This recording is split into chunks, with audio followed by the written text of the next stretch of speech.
Hello everyone, this is Erik, the Asian movie enthusiast, and this is my review of Missing, a Japanese dramatic thriller from 2021. I got this recommendation from watching a video from the YouTube channel A Touch of Film.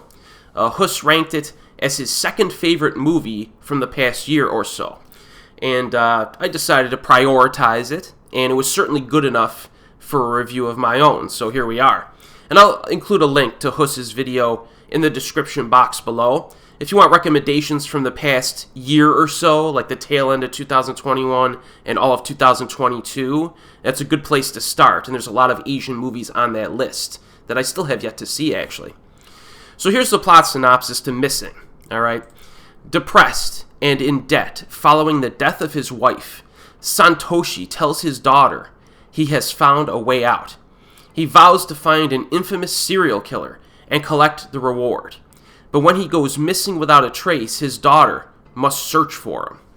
So the opening scene kind of sets the stage for the situation.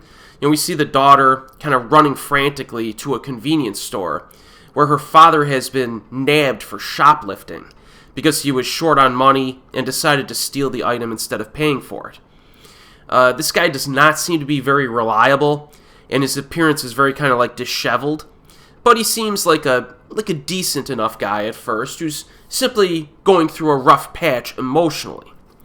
And the daughter herself is having it pretty rough as well. I mean, you get a little bit of info early on regarding her mother's death, and that's a very difficult situation for a kid to move on from. So both characters here are kind of, they're going through some stuff. Missing's one of those movies that's like easy for me to recommend because the overall quality is good. Very nicely shot and directed. Performances are solid across the board. The storyline plays out in multi-dimensional ways that kind of keep it intriguing, and sometimes they'll pepper in little plot turns that keep you involved in what's going on. Characters are nicely developed, effective use of flashbacks even, and it touches on some very dark dilemmas that impact people in real life, like taking care of a terminally sick family member. There are some time jumps here and there, as well as some changes in perspective that give some additional color to the supporting characters. But it's all very cleanly presented. I did not find this film confusing at all, which means it's very nicely written overall, and they presented things in a way that is easy to kind of understand and follow.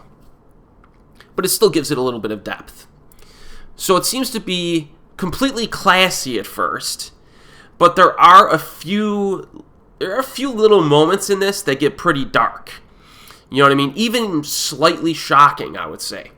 I do think most viewers will be fine watching this, but you should understand that there are a few intense moments in this film.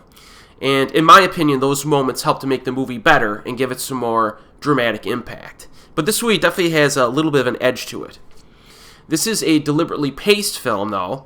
Full 2 hours long, which may not be for some people, but the quiet stretches are kind of punctuated by those intense moments that I mentioned. The thriller aspects to this, because this is a dramatic thriller, mostly low-key thriller elements. There is one foot chase down some side streets, but most of the thrills relate to suspenseful, kind of creepy moments, as well as a few brief bits of violence and even some sexual degeneracy, I would say. So that's kind of where the edge comes from. But I would say this movie probably leans a little bit more towards the art house crowd than it does the mainstream crowd-pleasing type film. So that'll give you an idea what to expect in this. It's a little bit on the slow side, but it has some good stuff in it. But this is another example of a good Japanese film from recent years. And check it out if you think it's up your alley. It's currently available streaming on Amazon and YouTube, so it's very easy to find. Let me know what you think if you watch this. I think this film might be a little bit divisive depending on what type of moviegoer you are. But I would be interested in hearing other people's opinions on this. And as always, folks, I'll see you next time.